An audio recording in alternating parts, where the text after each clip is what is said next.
We asked first the question about unconditional income support so that people would have more of an idea about what we were talking about first. That was YouGov's advice.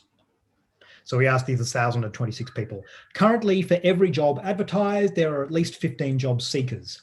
Given this information, to what extent do you agree or disagree that we should provide unconditional income support to those out of work, i.e. without the requirement to apply for a certain number of jobs?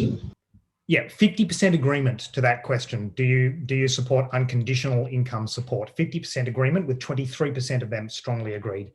And here's the thing, only 24% disagree. So if it was 50% to 50%, margin of error, that's really close. 50% agree, only 24% disagree, 11% strongly disagree, and 30% somewhat disagree. So that's a really big differential. The remainder being don't know at 6%, and a full 20% saying neither agree nor disagree.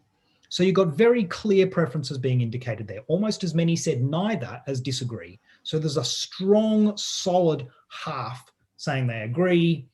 The rest split between kind of don't know, don't care, and not really agreed. So there's not much opposition and very little strong opposition to making income support unconditional.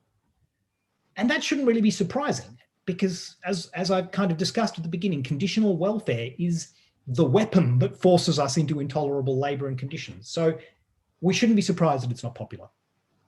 And then we framed the UBI question like this. Unconditional income support is sometimes called a guaranteed living wage or a universal basic income.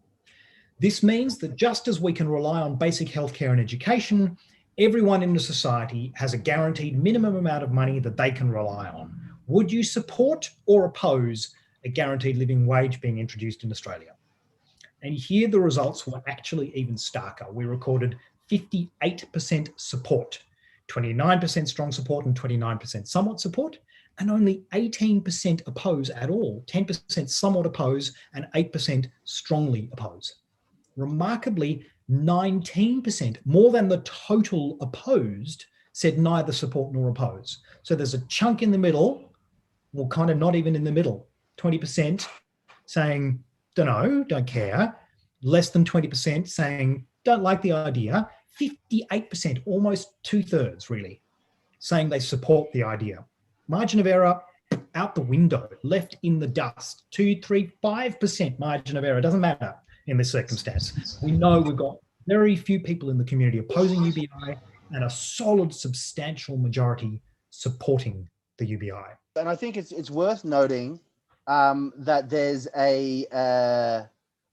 actually better numbers for the universal basic income than just making unemployment conditions. The more radical, more universal approach has the stronger numbers. And I think that, I was surprised by that personally. Howard, we're going to get to your question in just a minute, by the way. I wanted to let you know that I have seen your hand's been up for a while. I just want to respond very quickly to this, that there's to me, that makes sense that a truly unconditional payment where when you start work, you don't lose it, actually has stronger support because there's it escapes this sort of, some of the problems that come with conditional welfare, where there is actually a disincentive to enter the workforce because you go off the payment, then you might have to apply to get back on. But you have these extra expenses involved with actually meeting your requirements and doing the job, like you might have to buy new clothes or travel or whatever. So, but it's often just assumed. So to me, that's, it's a more attractive proposal of basic income.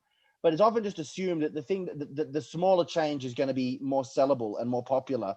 But these numbers show us that that's not always the case. Do you have any further comments on that, or should we move on to Howard's question? Yeah, I would just briefly argue that that's remarkably frequently the case, actually.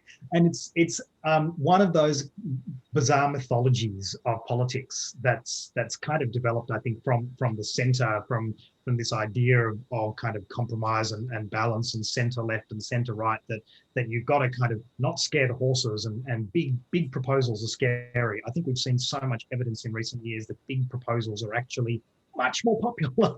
The Green New Deal, universal healthcare in the USA, these big ideas that excite people. I remember there's a line that always comes to me from Obama's campaign in 2008 before he took power and became much more moderate.